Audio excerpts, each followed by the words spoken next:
Hello everyone, welcome to my channel him talks.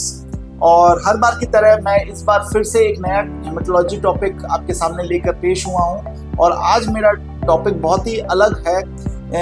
या कह लीजिए बहुत ही कॉमन है। और आज हम चर्चा करेंगे कि ब्लड कैंसर की कीमोथेरेपी क्या रियली बहुत टॉक्सिक होती है या बहुत ज़्यादा साइड इफ़ेक्ट्स लेके आती है, इस पे हम चर्चा करेंगे। देखिए, कीमोथेरेपी का नाम सुनते ही एक जिस भी फैमिली को हम कैंसर की डायग्नोसिस डिस्क्लोज करते हैं तो पहले तो वो कैंसर वर्ड सुन के ही डर जाता है। और जब हम सेकंड चरण में कीमोथेरेपी का नाम लेते हैं तो शायद आधे से ज़्यादा मरीजों के पैरों के नीचे से जमीन खिसक जाती है। उनको ये लगता है, एक आम धारणा बनी हुई है ये जान के कि कीमोथेरेपी से मरीज बहुत ज़्यादा कमज़ोर हो जाता है, बहुत ही डिबिलिटेटिंग लाइफ जीता है और लास्ट में कीमोथेरेपी कराने की वजह से मर जाता है रेदर देन कैंसर की वजह से। तो आज हम इन सारी भ्रांतियों को दूर करेंगे इस वीडियो के जरिए से। तो सबसे पहले हम ये समझने की कोशिश करेंगे कि कीमोथेरेपी होती क्या है, क्योंकि कीमोथेरेपी, जब यकीन मानिए जब मैं अपना एमबीबीएस कर रहा था तो शायद मैं भी कीमोथेरेपी, जब कोई मुझसे कहता था कि कीमोथेरेपी के बारे में, इसको कीमोथेरेपी लगेगी या कीमोथेरेपी का डिस्कशन, तो मुझे लगता था कि कोई एक बहुत ही स्पेशलाइज्ड ट्रीटमेंट है जिसके बहुत साइड इफेक्ट्स हैं और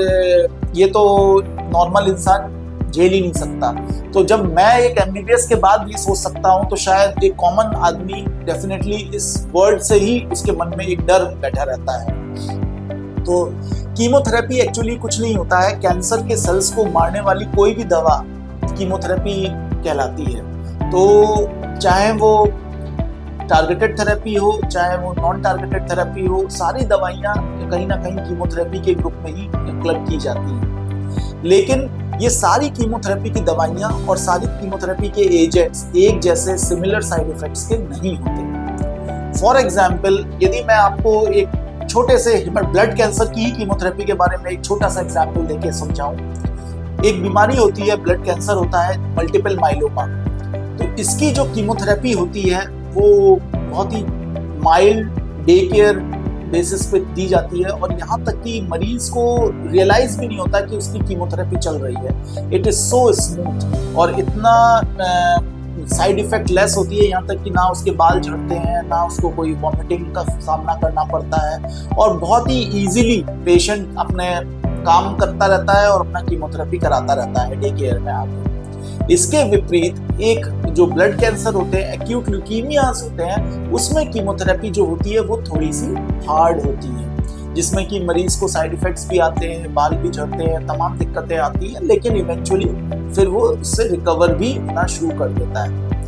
कई बार मैंने ये चीज़ देखी है कि कीमोथेरेपी का सुन के लोग अपनी बीमारी को भूल जाते हैं, प्राइमरी बीमारी को भूल के ये निर्णय ले लेते हैं अपने मन में कि ठीक है, देखा जाएगा, हमें कैंसर से मरना मंजूर है लेकिन कीमोथेरेपी हम नहीं कराएंगे। ये जो एक कॉन्सेप्ट लोगों के दिमाग में बैठा हुआ है, ये बहुत ही गलत कॉन्सेप्ट है, क्योंकि आज हम जिस सदी में हैं वहाँ पे अगर किसी ब्रांच में प्रोग्रेस हुई है तो वो है कैंसर, क्योंकि सारी विदेशों में इसके ऊपर इतनी रिसर्च हो चुकी है, इतने नए नए दवाइयाँ आ चुकी हैं कि अगर हम आज भी वही 25-30 साल पुरानी दिमाग में धारणा लेके बैठे कि कीमोथेरेपी का मतलब डेथ सेंटेंस, तो ये बिल्कुल गलत चीज होती है। कुछ दवाइयाँ कीमोथेरेपी की, यहाँ तक कि ब्लड कैंसर से यदि हम बात करें, क्योंकि मैं एक ब्लड कैंसर स्पेशलिस्ट हूँ, तो ब्लड कैंसर में जो कीमोथेरेपी दी जाती है उनमें से 50 to 60% कीमोथेरेपीज बहुत ही माइल्ड होती हैं, बहुत वेल टॉलरेटेड होती हैं और उनके कोई बहुत सिग्निफिकेंट साइड इफेक्ट्स नहीं होते। और मोस्ट इंपॉर्टेंट जो चीज़ होती है कि कैंसर, जो ब्लड कैंसर की कीमोथेरेपी होती है, उसके जितने भी साइड इफेक्ट्स होते हैं वो रिवर्सिबल होते हैं। रिवर्सिबल का मतलब जब आपके मरीज को वो कीमोथेरेपी लगी तो उसको साइड इफेक्ट्स हुए कुछ थोड़े बहुत, और उसके बाद फिर वो जब वो बंद हुआ ट्रीटमेंट तो मरीज बिल्कुल पहले की तरह नॉर्मल हो गया, उसके बाल आ गए, उसकी जो हाथ पैरों में यदि झुनझुनी हो रही है तो वो भी वापस हो गई और सारे जो भी उसकी कंप्लेंट्स धीरे धीरे करके नॉर्मलाइज होनी शुरू हो जाती है। अब जमाना है ब्लड कैंसर में टारगेटेड थेरेपी का, और टारगेटेड थेरेपी जैसे कि एक स्टेप और आगे चले गए हैं, जो नॉर्मल साइड इफेक्ट्स भी कीमोथेरेपी के होते थे वो भी अब टारगेटेड थेरेपी में देखने को नहीं मिलता। टारगेटेड थेरेपी का मतलब होता है कि जो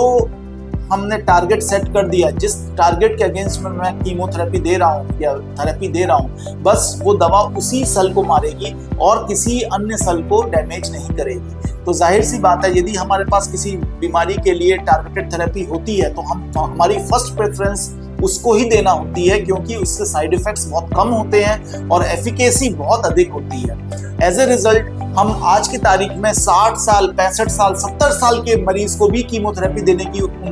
सोच सकते हैं, क्योंकि हमारे पास आज ऐसी दवाइयाँ मौजूद हैं जिससे कि हम बहुत ही लिमिटेड अमाउंट में दवा देके